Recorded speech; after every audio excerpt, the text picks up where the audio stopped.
श्री स्वामी समर्थ मंडळी, आपण या व्हिडिओत पाहणार आहोत की वेळेच्या अभावामुळे पूजापाठ करा किंवा न करा, पण या 5 सवयी ज्यांना आहेत ते लोक देवांचे प्रिय तर असतातच, पण त्यांना जीवनात यशस्वी व धनवान होण्यापासून कोणीही रोखू शकणार नाही।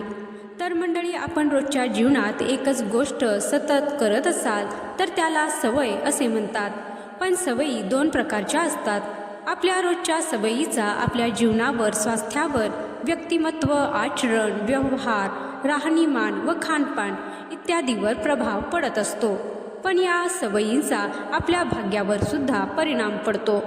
जर सवय चांगली असेल तर नक्कीच जीवनात प्रगती होते, याचा सकारात्मक प्रभाव आपल्या जीवनावर पडत असतो। या उलट वाईट सवयीचा परिणाम आपल्यावर सुद्धा वाईटच पडत असतो। तर मंडळी, आपण आपल्या आराध्य देवदेवतांची मनोभावे पूजा अर्चना करतो, त्यांचा आशीर्वाद मिळवण्याचा प्रयत्न करतो, तर आपणास जे शक्य आहे ते प्रयत्न सुद्धा करतो। पण आजकालच्या या धावपळीच्या जगात कितीही प्रयत्न करून आपण पूजापाठ करण्यासाठी जास्त वेळ काढू शकत नसाल व त्याची तुम्हाला खंतसुद्धा वाटते। पण मंडळी, देव कधीही उपवास करण्याने, अत्याधिक पूजापाठ करण्याने व कोणत्याही वस्तूचा त्याग करण्याने प्रसन्न होत नाही, तर आपल्या चांगल्या वागणुकीमुळे, चांगल्या आचरणामुळे देव प्रसन्न होतो। पवित्र मनाने देवाचे नामस्मरण केल्यामुळे सुद्धा देव प्रसन्न होतात। तर मंडळी, या 5 सवयी आपणास असतील किंवा या 5 सवयीचा आपल्या जीवनात अवलंब केला असेल किंवा यापुढे या 5 सवयींचा अवलंब तुम्ही केला तर देव आपल्यावर नक्की प्रसन्न होतो, यात शंका नाही।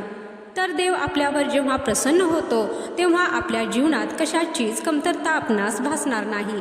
यामुळे आर्थिक स्थिती सुधारते व पारिवारिक जीवनात सुद्धा सुधार होऊ लागतो। पूजापाठ करा किंवा न करा, पण या 5 सवयींचा जीवनात अवलंब केला असेल तर उन्नतीच्या मार्गावर तुम्ही प्रस्थान कराल। तर पहिली सवय काय आहे ते पाहू।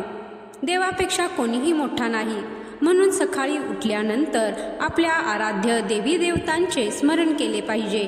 आपल्या कुटुंबाच्या सुख, शांती व समृद्धीसाठी आपल्या कुलदेवतेचा आशीर्वाद असणे खूप गरजेचे असते। जर तुम्हाला कुलदेवतेचा मंत्रजाप करणे शक्य नाही, पूजापाठ करणे शक्य नाही, तर स्नान वगैरे झाल्यानंतर देवासमोर हात जोडा व कुलदेवताचे नामस्मरण करा।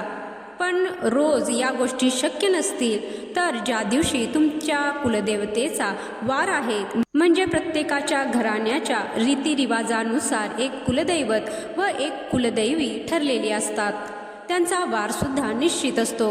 किमान त्या वाराच्या दिवशी तर तुम्ही कुलदेवताचे नामस्मरण करा। वेळ नसेल तर किमान 11 वेळा करा, 21-51 वेळा करा, पण कुलदेवताच्या नामाचा जप केलाच पाहिजे। यामुळे कुलदेवतेचा आशीर्वाद मिळतो व आपण केलेल्या प्रत्येक कार्यात सुद्धा यश मिळू लागते आणि हा अनुभव तुम्हाला नक्कीच येईल। कारण कुलदैवत हे आपल्या कुटुंबाचे, वंशाचे रक्षण करणारे देवता आहे आणि त्यांच्या सतत नामजपाने ते आपल्यावर प्रसन्न नक्की होतात। व्हिडिओमध्ये पुढे जाण्या अगोदर तुमचे कुलदैवत काय आहे ते कमेंट बॉक्समध्ये नक्की लिहा। दुसरी सवय कोणती, तर प्रत्येकाच्या घरामध्ये तुळस ही असते। तुळशीची नित्य नियमाने पूजा करावी व तुळशी समोर तुपाचा दिवा लावून हात जरी जोडले ना तरी लक्ष्मी घरामध्ये बरकत देऊ लागते। दुसरे कारण असे आहे की तुळशीच्या सानिध्यात राहिल्याने आपल्याला ऑक्सिजन सुद्धा मिळत असतो। तुळस ही औषधी बहुगुणी आहे, तसेच पौराणिक महत्त्वही तुळशीला आहे। त्यामुळे तुम्ही तुळशीची नित्य नियमाने काळजी घेतली, दिवा लावला तर माता लक्ष्मी आपल्यावर प्रसन्न राहते। तिसरी सवय ही आहे की आपल्या शास्त्रानुसार सकाळी स्नान केल्याशिवाय स्वयंपाकघरामध्ये प्रवेश करू नये किंवा स्वयंपाक बनवू नये, म्हणून रोज स्नान करूनच स्वयंपाक बनवला पाहिजे। या सवयीमुळे माता लक्ष्मी, माता अन्नपूर्णा व अग्निदेव प्रसन्न राहतात। तर स्नान वगैरे करून सर्वप्रथम गॅसची पूजा करा। शक्य नसेल तर अग्निदेवांना नमस्कार करून स्वयंपाकाची सुरुवात करा। स्नान केल्यानंतर स्वयंपाक बनवण्याच्या सवयीमुळे तुम्हाला अन्नपूर्णा मातेचे आशीर्वाद मिळतात। यामुळे घरामध्ये अन्नाची कधीही कमतरता भासणार नाही। व बनवलेल्या अन्नात पवित्रता व सात्विकता टिकून राहते. घरातील आजारपण कमी होऊ लागतील. हे अन्न आपण खाल्ल्यानंतर आपले आचार विचार शुद्ध व पवित्र होतील. याचा आपल्या जीवनात खूप लाभ होऊ शकतो. म्हणून कधीही आंघोळ केल्यानंतरच स्वयंपाक बनवला पाहिजे. त्याचबरोबर अन्नाचा कधीही अपमान करू नका. अन्न वाया घालवू नका. भरलेल्या ताटावरून कधीही उठू नका व ताटात अन्न असेल तर त्यात हात धुवू नका. चौथी सवय कोणती तर कधीही कोणाचे मन विनाकारण दुखवू नका. याच्या एवढं महापाप दुसरं कोणतंही नाही. आपल्या घरातील व बाहेरच्या सुद्धा वडीलधाऱ्या माणसांचा अपमान करू नका. त्यांना अपशब्द बोलू नका. घरामध्ये आलेल्या भिकाऱ्यांची जेवढी शक्य असेल तेवढी मदत करा. कोणताही भिक्षुक आपल्या घरामधून रिकाम्या हाताने निघून जाता कामा नये. कसल्याही पशुपक्षावर अत्याचार करू नका. घरासमोर आलेल्या गाईला रोटी अवश्य द्या. आणि मुख्य म्हणजे आपल्या घरात ज्या स्त्रिया आहेत, मग ती तुमची आई असो, पत्नी असो, बहीण असो किंवा मुलगी असो, त्यांचा तुम्ही कधीही अपमान करू नका. कारण त्याही माता लक्ष्मीचेच रूप आहेत आणि त्यांना किरकोळ कारणावरून सतत बोलणे, टोमणे मारणे यासारख्या गोष्टी अजिबात करू नका. असं म्हणतात की घरातील गृहलक्ष्मी खुश तर तिथे लक्ष्मी सदैव नांदत राहते. त्यामुळे घरातल्या स्त्रीला सन्मान देण्याचा प्रयत्न करा. तर स्त्रियांविषयी या सवयी तुम्ही बदलल्या आणि त्याप्रमाणे गोष्टीचे पालन केले तर देवांची कृपा आपल्यावर राहणारच, यात शंका नाही. पाचवी सवय अशी की आपण जमिनीवर चालतो त्यावेळी मुद्दाम कोणताही जीवजंतू आपल्या पायाखाली येणार नाही याची काळजी घ्यावी. तसेच सतत बोटांची नखे खाणे, घरामध्ये उगाच चिडचिड करणे या गोष्टीही टाळाव्यात. आजच्या या धकाधकीच्या जीवनामध्ये प्रत्येकाच्याच आयुष्यात ताणतणाव समस्या आहेत, पण त्या सोडवण्यासाठी सतत रागराग करणे योग्य नाही. तर शांत चित्ताने भगवंताचे नामस्मरण जप करून स्वतःच्या रागावर नियंत्रण मिळवणे हा सर्वोत्तम पर्याय आहे.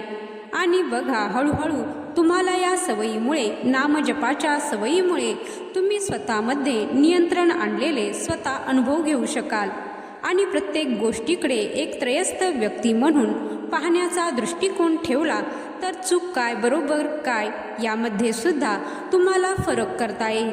म्हणून जास्तीत जास्त तुम्ही भगवंताचे नामस्मरण करण्यावरती भर द्या.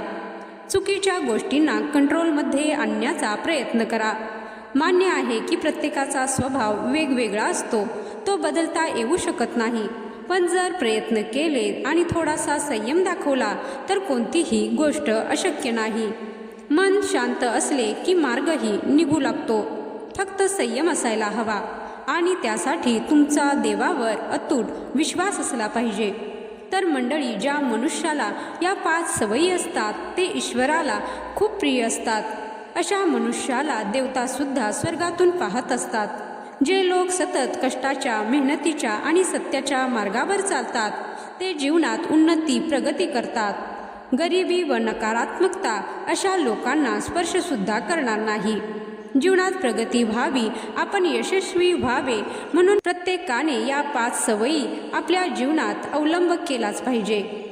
तर आजचा हा माहितीपूर्ण व्हिडिओ आवडला असेल तर नक्की लाईक करा, शेअर करा आणि सबस्क्राईब करा. सबस्क्राईब केल्यानंतर बाजूच्या घंटीला ऑल करा. त्यामुळे मी टाकलेले प्रत्येक व्हिडिओ तुम्हाला पाहता येईल. त्याचबरोबर कमेंट बॉक्समध्ये जय श्री स्वामी समर्थ लिहायला विसरू नका. व्हिडिओ शेवटपर्यंत पाहिल्याबद्दल धन्यवाद. जय श्री स्वामी समर्थ.